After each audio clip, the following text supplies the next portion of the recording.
Chapter 30 and chapter 31 of Bold Predictions tonight. Why are we not stopping at 30? Why are we going to 31, you may ask? Well, for the most legitimate of reasons. The Undertaker's undefeated streak at WrestleMania ended at 30, and we want to top The Undertaker. So we're going double feature tonight. Bold Prediction time, Chapter 30. First up in South Bend, Indiana, Marcus Freeman and the Notre Dame Fighting Irish. What's the record going to be this year? Their preseason over-under win total is 9. Well, Joseph says Marcus Freeman's going to go through his first year, going to have some growing pains, and an 8-4 record is on tap, but be not ye dismayed, a top 5 recruiting class at the end of everything. It's not out of the realm of possibility. This is a 6 for me. This is not the wildest prediction. I like the over-under at 9. I like where Vegas has set this number. But there are 5 noticeable games on the schedule. At Ohio State, at North Carolina. They got Brigham Young out in Las Vegas. They got Clemson at home, at USC. Boston College could sneak up on them. It's not out of the realm of possibility. They dropped some games this year. We don't know what Tyler Buckner's going to be at quarterback. But at the same time, those are all winnable games too. The one at Ohio State is the toughest, obviously. But 8-4, 9-3, I could see that. I would lean over if you put the number at 8. 9, I think, is the right number there. But the second part of that is Notre Dame's going to land a top 5 class to make up for it all. That's going to happen. To give you an idea of how sure I am of that, right now, Notre Dame's recruiting class, not a signing class yet, right now Notre Dame's recruiting class is sitting number 1 in the country in the 24/7 Sports team rankings, 292.03. That's the class ranking. If you stopped today, if you just made Marcus Freeman sign that class today, that would be the 5th ranked class in last year's cycle. The 5th ranked class at the end of it all was Texas last year, and their signing class was 289.04.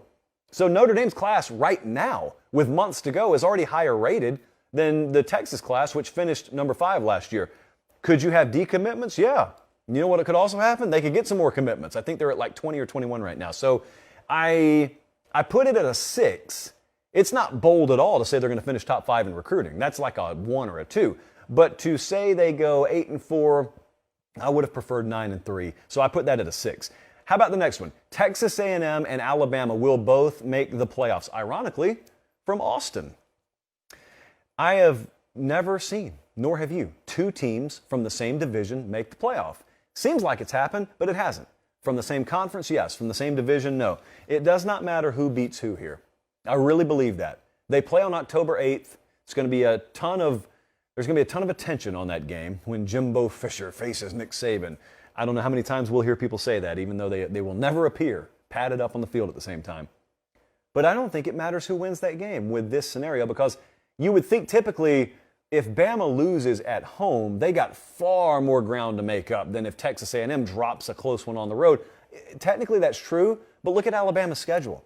They would have so much makeup ground. They would have so much territory on this schedule to make up for a loss. It doesn't matter who they lose to, because they got at Texas, at Arkansas, at Tennessee, at LSU, at Ole Miss. They've got so many more games to where it wouldn't matter if they lost by 10 points to A&M at home. If they don't lose again, they'd probably need to go win the SEC championship. But even if they didn't, even if A&M ran the table and went to Atlanta and won, you think a 1-loss Alabama sitting there with their only loss to the SEC champs not going to go? Of course they're going to go. And of course, if you invert that and A&M's only loss is to SEC champion Alabama, they would go. It's just that it's tough to do because both of them play really, really heavy schedules. Right now, Bama, their odds to make or miss the college football playoffs, an interesting new prop bet there at Caesars. Bama is minus 225 to make the playoff. A&M's plus 650. So A&M 1, 2, 3, 4, 5, 6, 7, 8, 9. I think they're 9th. And they're tied with Texas, by the way, in terms of odds to make the playoff. This is an 8.5 for me. Because anytime you call 2 teams from the same conference, much less the same division making it, it is an 8 minimum. But if it's going to happen, this pairing may very well be the most likely for it to happen. Next up, let's go to Michigan. Ben said Michigan, at the end of this 2023 recruiting cycle, will have a top 10 class. I don't think it's going to happen. I don't think that there is enough for them to make up this ground. Right now, they're 28th. And I don't really care what you're rated right now or ranked, but I do look at what stands between Michigan's current class at 27 sandwiched between Stanford and West Virginia, and what it would take for them to, rocket their way up the board all the way into the top 10. And the fact of the matter is, I just don't think that they're in it for enough kids highly rated enough for them to propel themselves into the top 10. Top 20, yeah. Top 15, I think would be a successful class. They may push for that. But top 10, just to give you an idea, I was looking through the top 24/7 earlier today. They only have a crystal ball. They're the crystal ball favorite. Let me rephrase. They're only a crystal ball favorite for one player in the top 200 right now. Now, you could play devil's advocate all day long if you want to with me, and you could say, oh, it's still early. Well, it's not that early. It's not that early, especially in the modern age of recruiting. It's not that early at all. And secondly, yes, you could argue that with me, but what you would need to be selling me on is this Michigan staff is going to flip multiple recruitments during the football season. And if they do, my hat's off to them. It's not like we're pulling against them. I just don't think that it's reasonable to expect enough for them to vault into the top 10. So I'm going to call this a 9 on the boldness scale. Next up, this is really getting personal and close to home here. Josh Strouth said the Every Given Saturday tour will be in Lexington, Kentucky in week 12. That is our tour. We go to a game. We hand pick a game to go to every week. We want it to be the biggest one, the most intrigue. We want it to be close. We don't want to see blowouts. We want to see as many venues and teams in person as we can. First thing we got to do in week 12, take a look at the slate. Who else is playing that week? So we got Georgia at Kentucky. That's who he's talking about. He thinks we're going to be at the Georgia-Kentucky game in week 12. Who else plays that day? We've got Georgia, Kentucky, obviously. We got Ole Miss at Arkansas, Tennessee at South Carolina, Utah at Oregon, USC at UCLA, Oklahoma State at Oklahoma, Miami at Clemson. Do you notice something about this list? Nothing stands out. There is no game on there where you go, yep, that's it. A lot of weekends have that. This one doesn't. You're talking about the two favorites, the number 1 and number 2 in the SEC East in terms of preseason odds. And you know something else? Colin, if you have Georgia's schedule, could you throw that up for just a second? I want you to notice something. Georgia fans already know what I'm talking about. Look at how Georgia's schedule plays out here. They got a 4-game stretch that will define their regular season. They play Florida in Jacksonville on October 29th. Okay, so Florida in Jacksonville, Tennessee at home the next week, at Mississippi State the following week, at Kentucky the week after that. So this game, presumably the biggest game in the SEC East this year, if odds makers are to be believed, comes at the end of the toughest 4-game stretch of Georgia's season.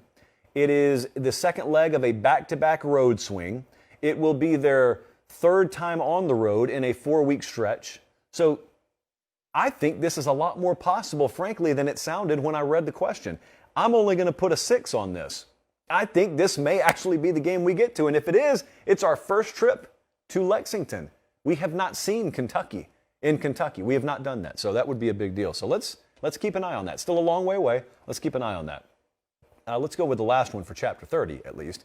KD said Ohio State going to have a similar season to last year. They missed the playoff because of defensive issues again. Ryan Day's in the hot seat next year. Well, that second part, no. So we're going to just exclude the second part. Let's talk about the first part. Certainly if Ohio State misses the playoff, that's what has happened. If they miss the playoff this year, it is because of defensive ineptitude. The goal up there, as stated by head coach Ryan Day, top 10 defense. Went and hired Jim Knowles, top 10 defense. I have told you, sheepishly, just top 20. Top 20 is good enough. I lean heavily towards the no here. I think they'll be in the playoff, and therefore I put this at an 8. But the only reason that I didn't go higher is because I would be remiss if I didn't mention, yeah, I've still got concern.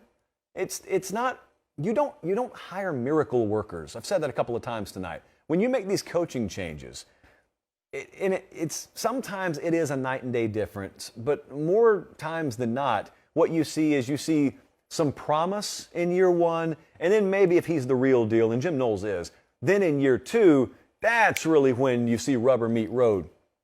How realistic is it to just expect this thing to completely be overturned in 1 year? I don't know. Now, the good news for Ohio State is it doesn't have to be totally overturned. That's why I keep trying to be realistic. I mean, what if they're ranked 23rd defensively this year? Look at their schedule first off, and look at who they have on their offense second off, and they could very well run the table with the 23rd best defense in the country this year. So if they don't make the playoff, then it means, well, someone's beaten them. Maybe a couple of teams have beaten them. And it's because of that defense. And at that point, there would be questions about Ryan Day. There's two kinds of pressure. We talk about it on the show all the time. You got competitive pressure, and then you got job security pressure. There would be no job security pressure on Ryan Day. There would have to be off-the-field scandal this year for there to be any kind of job security pressure on him. But competitive pressure, you know, if you saw C.J. Stroud play back-to-back years for you and you never made the playoff with him, if you saw all those racehorse wide receivers and you never made the playoff with him, yeah, it's unacceptable. They'd all say that. He would say that. So it would be a tough conversation. It wouldn't be job security, though. But I'm going to call that an 8 because I think Ohio State will make the playoff.